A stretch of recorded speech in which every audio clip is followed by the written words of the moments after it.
Welcome to This Week in West Hempstead, sponsored by Stern and Spiegel LLP, 516-873-1683. Let us solve your problems, as well as by our good friend Jeff at Tiffany Dry Cleaners. They are environmentally safe. They have free pickup and delivery in West Hempstead and surrounding areas, competitive pricing, and will donate 10% of the cost of your effort to your favorite religious institution. 718-309-5222. Give Jeff a call. Here are your hosts, David and Norm. Take it away, gentlemen. All right, thank you, Dan. And hey, Norm, how's it going? Going good. We got the four of us here. Adam has joined us, so we're very excited. We got a quick look. There he is.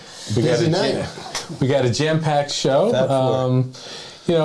Everyone's expecting us to talk about budgets, so we'll get there in about 30 seconds. But, I really think there's a real big story that's going on, not exactly in our town, but it's kind of going to be impacting the whole neighborhood, which is the casino and what's going on at the Nassau Coliseum. So this past Monday, the Nassau legislators approved the Las Vegas Sands lease of the Coliseum site. This is a pretty big deal. It's not a done deal. There's still many, many steps, including local community approvals and all sorts of regulations. I don't think they're going to be worried about local people's opinion. I think there's so much money in this for the county that they couldn't care less. But at the end of the day, they're going to need a license from the state.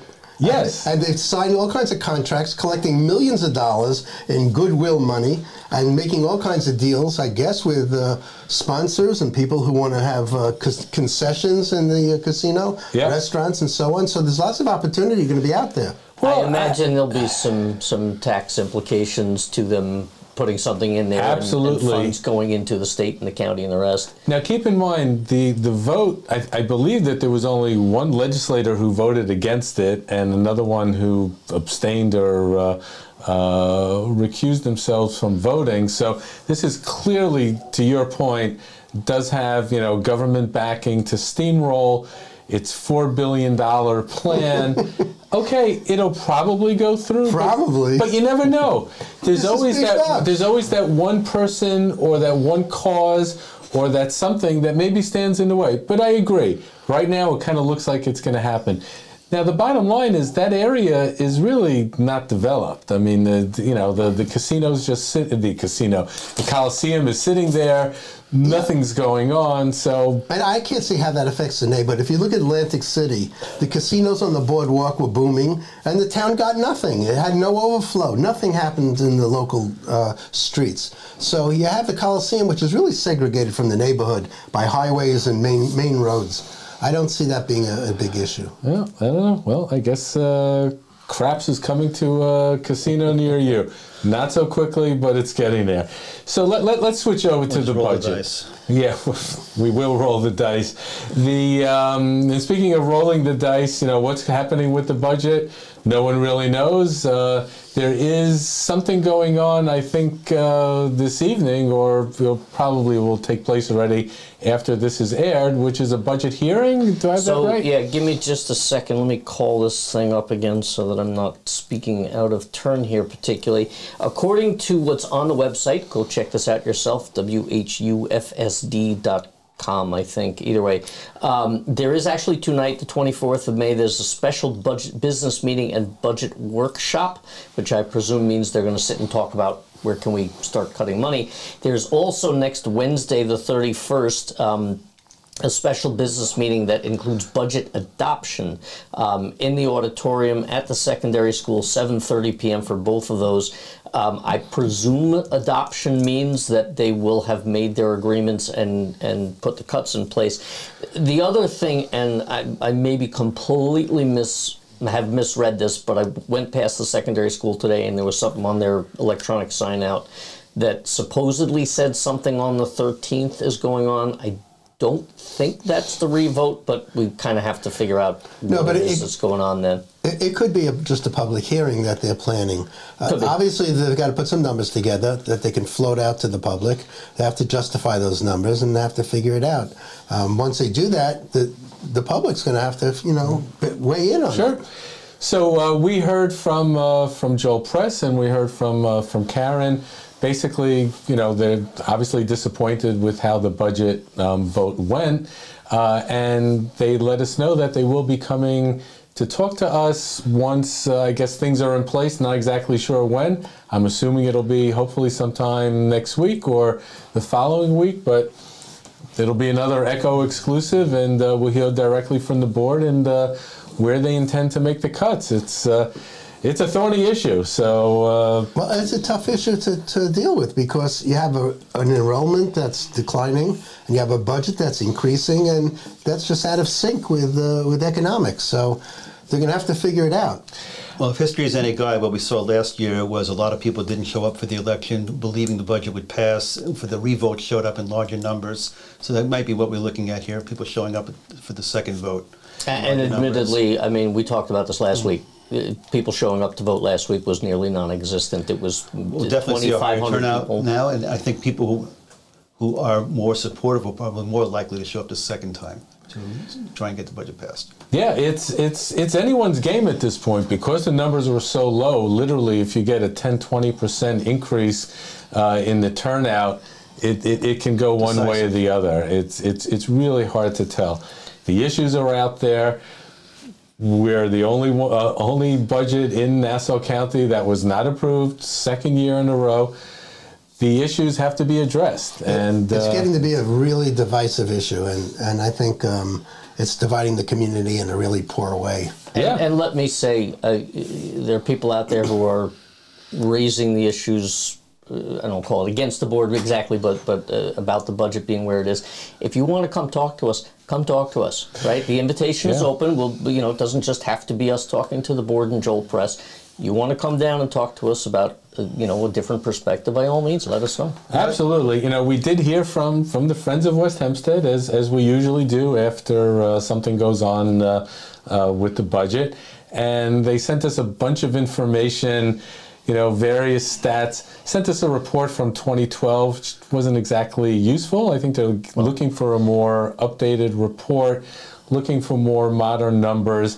Again, clearly, the issue of numbers going down for enrollment and the costs going up, we're going to repeat this going over and over again. Right, but this was 10 years ago. They projected exactly what was going to happen, and it's come true.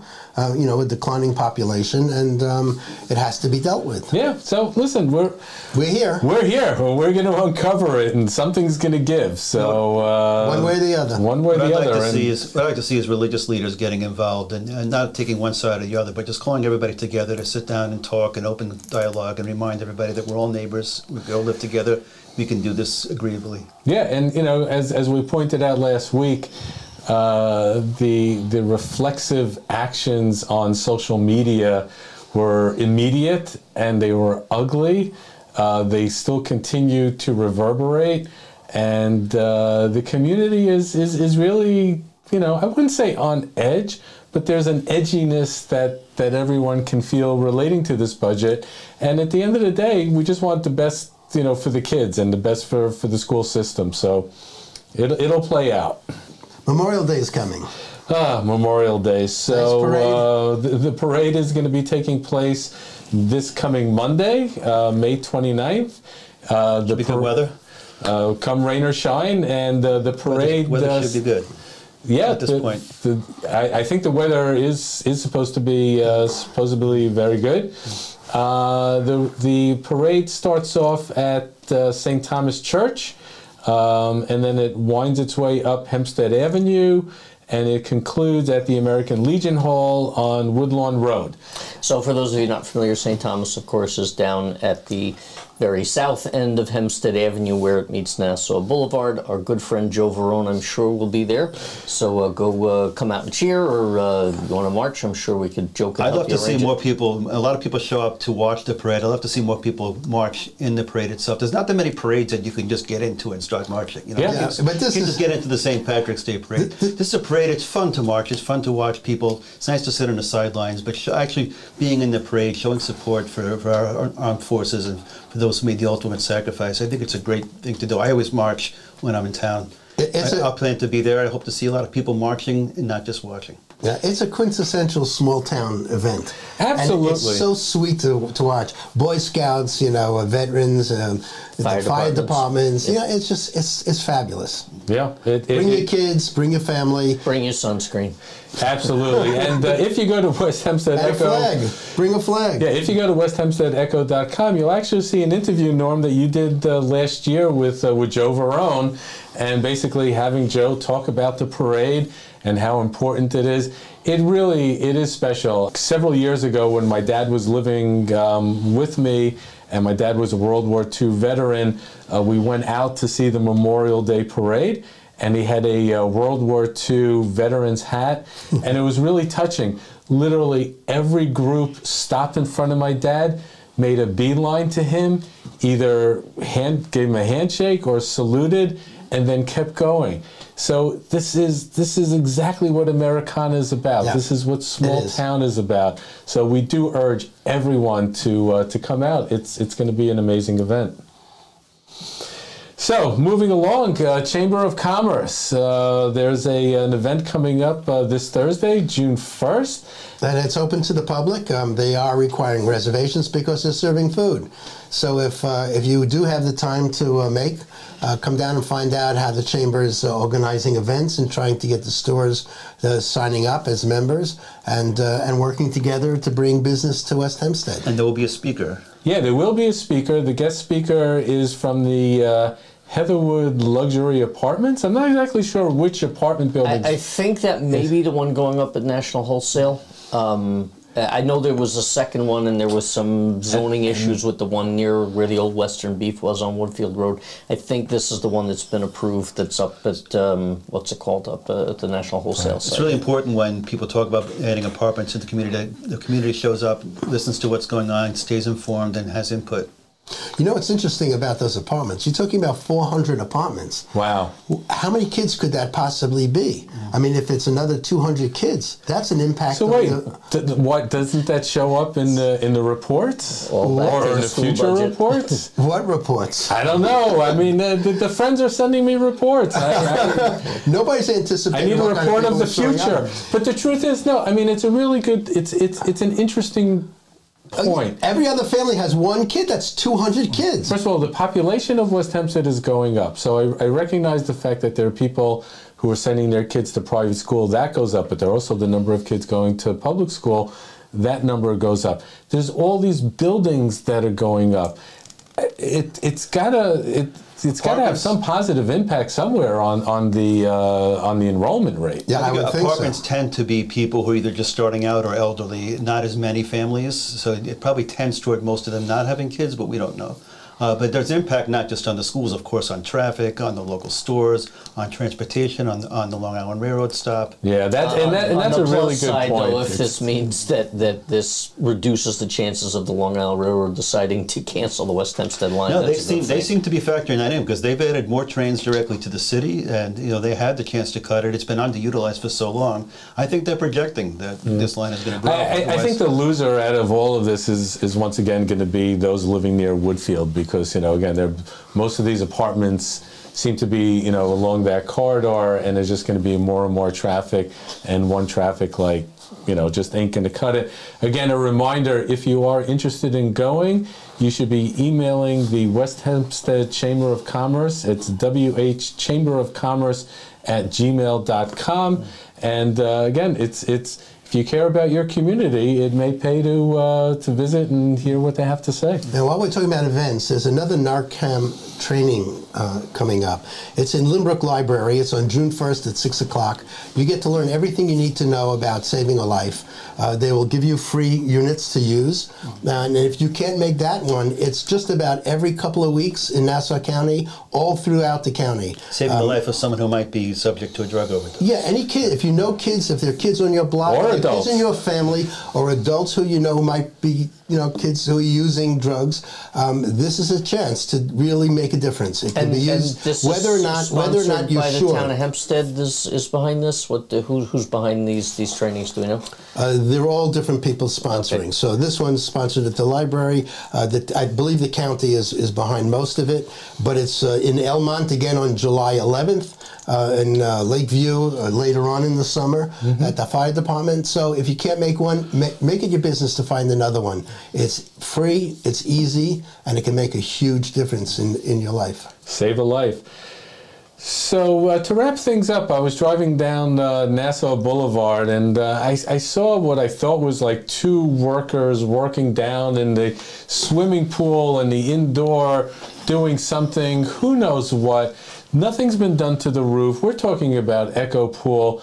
Do we have any clue as to what's going on there? It's a secret, I could tell you, but It's it have to kill you. As Nobody someone that really has knows. used that pool on a weekly basis, as long as I've lived here 16 years, it's very upsetting. It's one of the great treasures of the town.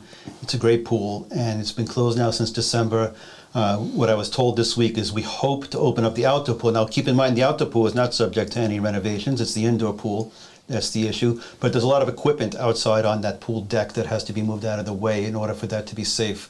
So we hope that they'll make the target of Father's Day, which is when they usually open up the outdoor pools. There's a kids' pool there. There's a nice size swimming pool to do laps in. A lot of people like to use that pool, myself included, maybe some of my friends here. I hope they'll be able to open it.